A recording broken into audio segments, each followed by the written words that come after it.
What is up, Otaku Otaku Nation? I'm Aristotle's _urethra. I'm Plato's _cold, hard, engraved ass. And we are the Otakus of the night. Today we're going to be discussing a very important topic regarding a meme that has been plaguing our society. And in today's video, we're going to be talking about why the "we live in a society" meme has turned philosophy on its head and has academics shaking in their boots.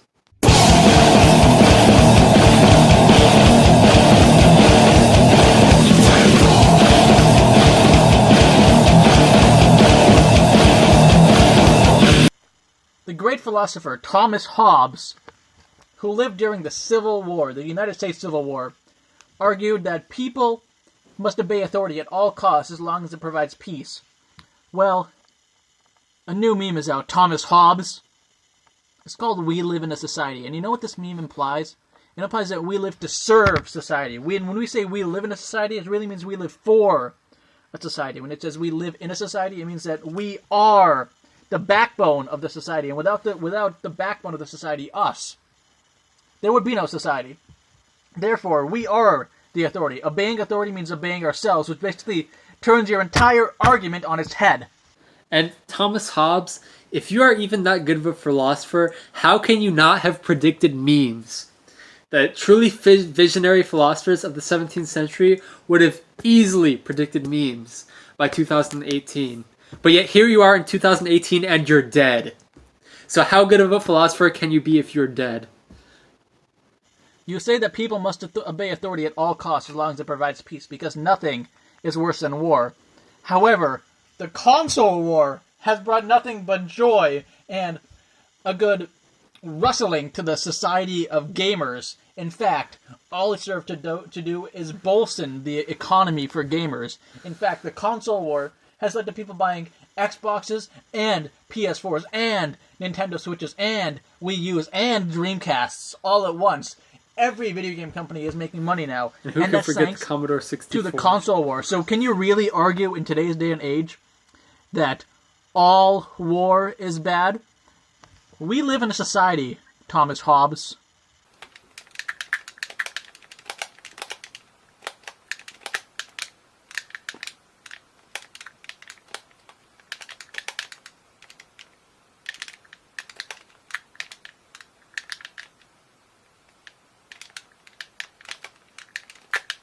But did you ever say anything about society, Thomas Hobbes? No, you didn't. All you had to say anything about was authority. But if you had thought about America, which you couldn't have because you were living in England, if you had thought about America, you would have thought about America's rubric of individuality for success, where the individual is the most important part of society. And because the individual works for his own progress or her own progress, society doesn't really exist to the individual. In fact, the individual is society, which brings us to our next point. Is society even real? If it weren't for society and individualism, there would be no more than one single Nintendo Switch and one single Xbox 360 that would be owned by the entirety of society. But no, individualism has turned that on its head and has given us God's greatest console. And it's all Nintendo's fault. A great video game in today's day and age, because yes, video games is what the youth of today consume. No longer are we in the 1600s with the invention of the printing press. No longer are we in the 1960s with the invention of the television. We are in 2018, which means youth today only consume media through memes and video games, and that is the lens through which they understand society. And because of this, there is a game that exemplifies this philosophy very much. Yuji Naka, the great philosopher behind Sonic 06, has crafted a game that is truly exemplary of society, because like society in the real world, this digital world of Sonic 06 is prone to crashes.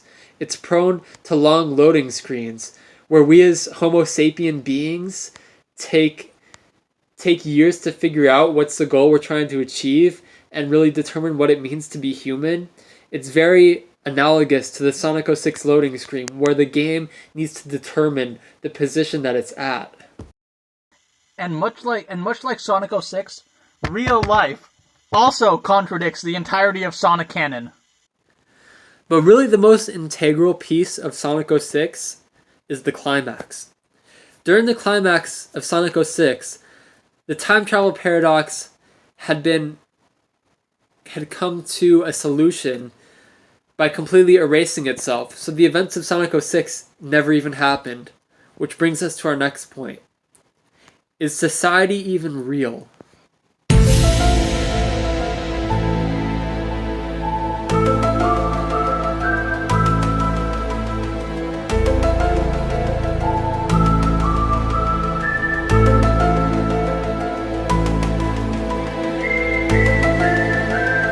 The great Irish philosopher Thomas Berkeley was a great Irish philosopher who was well known for arguing that the material world, the society that we live in, did not exist.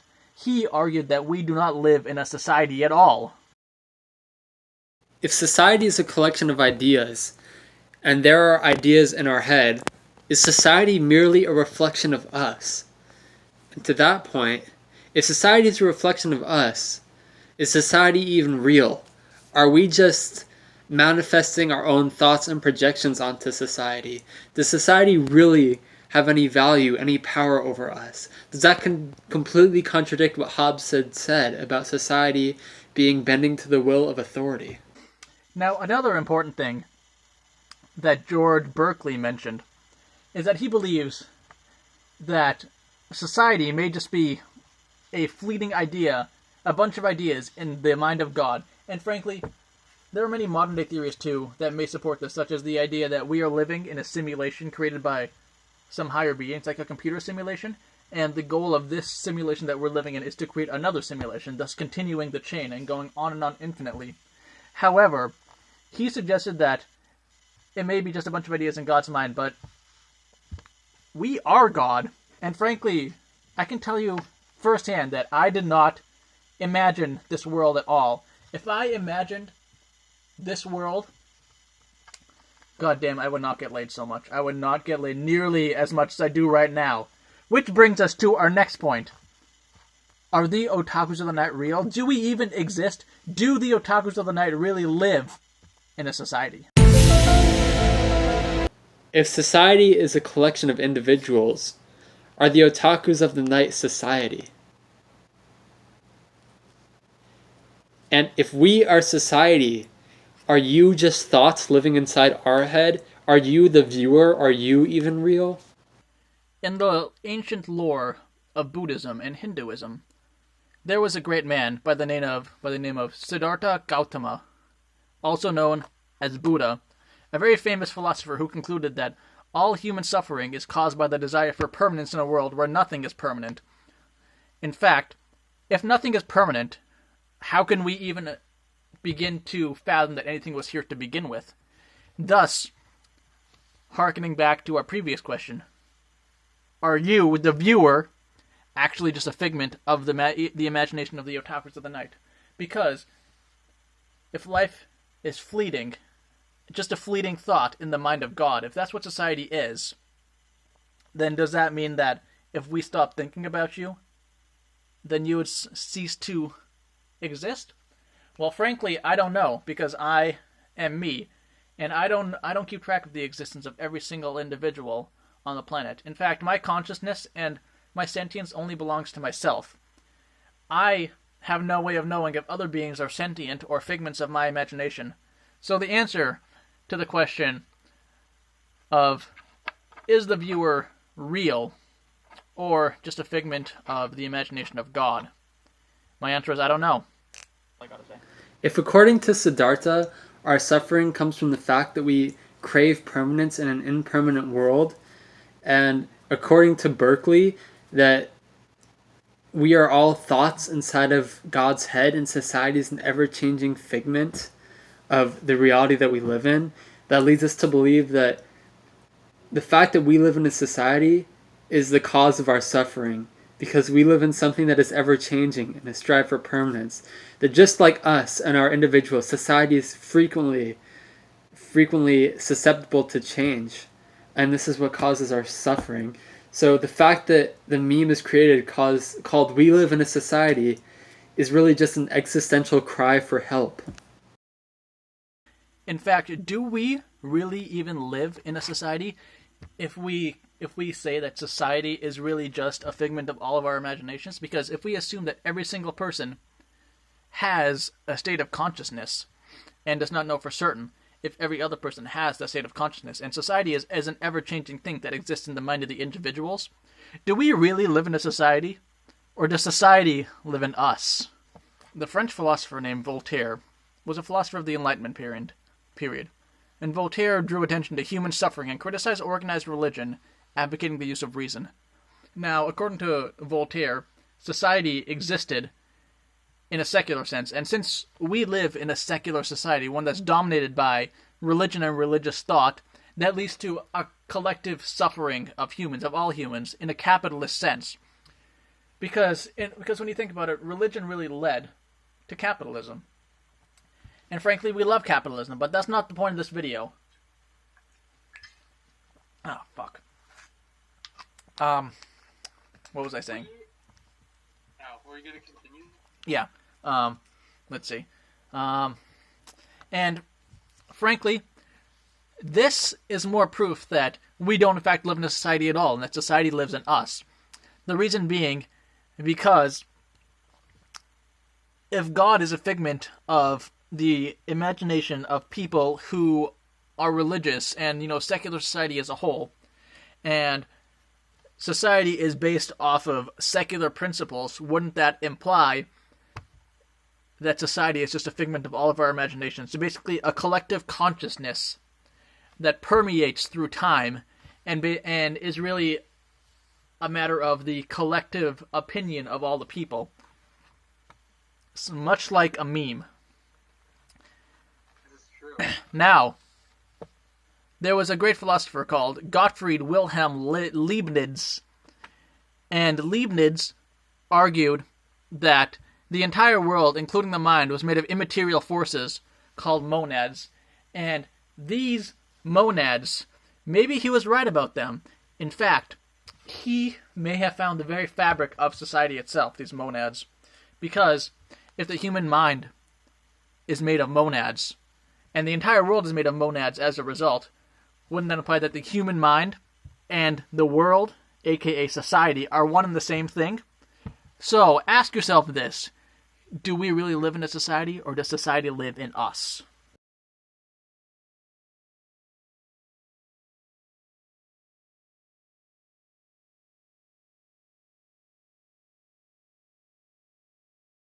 The answer is yes, because a society is still a society.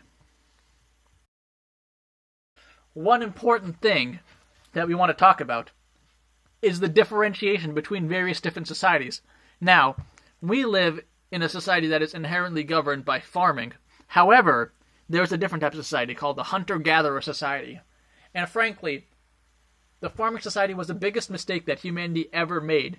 Forming societies of people based around farms is a bad use of resources. In fact, being a hunter-gatherer led to less resources being wasted and used, less work for all the people combined, and overall a greater output, whereas farming involves more work and less output overall. And frankly, if it weren't for the advent of farming, maybe we would in fact live in a society. Society would not live in us. Maybe we would have something concrete to go off of. Something that would not be changing with the times as the human mind changes. Something that would be more based off of location, based off of which individual nomadic hunter-gatherer tribe you are in. That would be an ideal society. But no. We are stuck in a society where they grow food instead of picking it.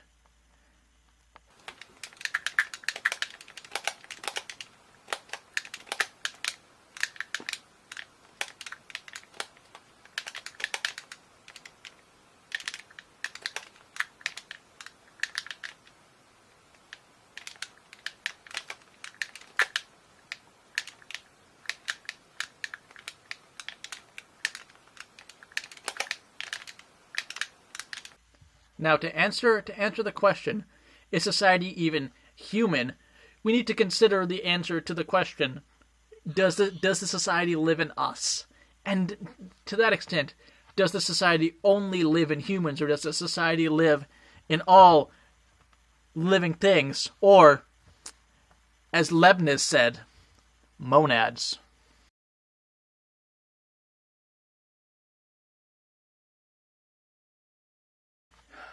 Now, to answer that question, we need to distance ourselves from our own physical forms.